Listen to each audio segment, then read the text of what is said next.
San Benito Abad, también conocido como San Benito de Nurcia, fue el fundador de la Orden Benedictina. Es patrono de Europa y de los exorcistas, y patriarca de los monjes occidentales. Se le conoce además por su prodigiosa cruz y medalla, pero también por haber escrito la famosa regla monástica. Los hechos de su vida fueron consignados por San Gregorio Magno en el libro de los Diálogos, escrito menos de 50 años después de la muerte de San Benito, gracias a los testimonios de quienes le conocieron. San Benito vivió entre los siglos V y VI, en los últimos años del Imperio Romano de Occidente, cuando los bárbaros del norte invadían la península itálica. Nació hacia el año 480 en la ciudad de Nurcia. Al momento de nacer, la mayor parte de la cristiandad había caído en la herejía de los arrianos, quienes negaban la divinidad de Cristo. Los católicos eran por entonces una minoría que parecía destinada a desaparecer. Las únicas regiones de Europa en las que predominaba la fe católica eran las Galias, Irlanda y el país de Gales. En la península itálica había tan solo unos cuantos católicos, entre esos la familia de Benito, quienes lograron salvarse de la destrucción de los bárbaros. Los padres de Benito procuraron darle una esmerada educación. Le enseñaron a leer los clásicos griegos y latinos y le instruyeron en las verdades de la fe y en las sagradas escrituras. Cuando el muchacho tenía 17 años, sus padres lo enviaron a estudiar gramática y retórica en Roma, hasta donde lo acompañó su nodriza. Pero en la antigua capital del imperio, Benito vio todo lo contrario de lo que había aprendido en su hogar. Roma estaba sumida en la corrupción, el vicio y la depravación. Benito, cuyos principios cristianos eran muy firmes, decidió entonces alejarse de ese ambiente tan dañino. Buscó un lugar para vivir como ermitaño y, escapando de su nodriza, vagó por algún tiempo por las colinas de Roma hasta que se escondió en una gruta cerca del Subiaco, a pocas millas de Trípoli. Por allí conoció a un monje llamado Román, quien le regaló un hábito y le guardó el secreto de su escondite. Benito vivió 3 años en la gruta. Solo el monje Román conocía su paradero y le llevaba alimentos para su sustento. En cierta ocasión, unos campesinos encontraron a Benito entre los arbustos. Al verle con aspecto tan desaliñado, creyeron que se trataba de una fiera salvaje, pero cuando le escucharon hablar con tanta dulzura y elocuencia, quedaron maravillados. Pronto se extendió la noticia de su paradero, y muchos eran los que iban a buscarle para que les hablara de las maravillas de Jesús. Un día, Benito se acordó de una bellísima mujer a la que había conocido en Roma. El fuego de la pasión se encendió en su corazón y los deseos de la carne le quitaron la tranquilidad. Fue tanta su angustia en aquel momento que decidió librarse de la tentación de una forma radical.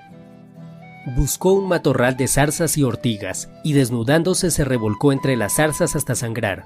Desde entonces nunca más volvió a ser víctima de las tentaciones carnales. No lejos de allí había un monasterio cuyo abad había fallecido. Los monjes buscaron a Benito y le pidieron que aceptara ser su nuevo abad. Benito se negó por mucho tiempo hasta que finalmente, ante la insistencia de los monjes, aceptó. Reformó entonces las normas del monasterio, procurando que los monjes llevaran una vida virtuosa y prohibiendo los relajamientos y los vicios. Pero esto no les gustó a varios de los monjes. Entonces, reunidos en conciliábulo, determinaron echar veneno en la copa de vino que Benito tomaba después de almorzar. Cuando le sirvieron la copa, Benito hizo sobre ella la señal de la cruz, tal como era su costumbre, y en ese instante se quebró la copa, derramándose así el vino envenenado. Benito, comprendiendo lo que ocurría, se levantó tranquilamente, y con ánimo sereno les dijo a los monjes que se buscaran otro abad, pues él prefería volver a su amada soledad. Regresó entonces a su retiro, pero muchos hombres siguieron buscándolo para aprender de sus enseñanzas, por lo que luego de un tiempo determinó fundar 12 pequeños monasterios, habitado cada uno por 12 monjes con un abad. Él se quedó con los monjes de más confianza, a los que consideraba los más sinceros buscadores de la verdad. Los monjes pasaban los días entre la oración y el trabajo.